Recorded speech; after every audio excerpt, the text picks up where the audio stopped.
এই রেসিপি থাকলে 2 প্লেট ভাত খাওয়া তো কোনো ব্যাপারই না। এটা দিয়ে একদম পেট ভরে 2টা প্লেট ভাত খাওয়া যায়। তো আজকে আপনাদেরকে দারুণ সুস্বাদু টমেটোর ভর্তা তৈরি করে দেখাচ্ছি।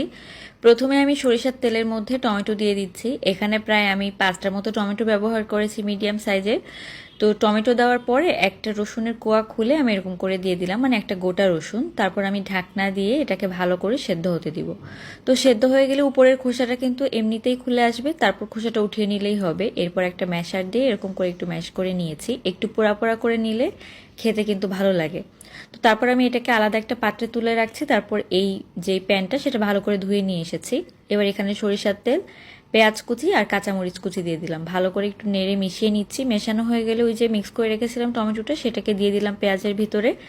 তার মধ্যে একটু লবণ দিয়ে হালকা করে ভেজে নিয়ে তারপর দিয়ে দিব এখানে ধনিয়া পাতা কুচি। তো ধনিয়া পাতা কুচি দেওয়ার পরে আরও 1-2 মিনিট ভেজে নিলেই কিন্তু মজাদার টমেটো ভর্তা একেবারে রেডি।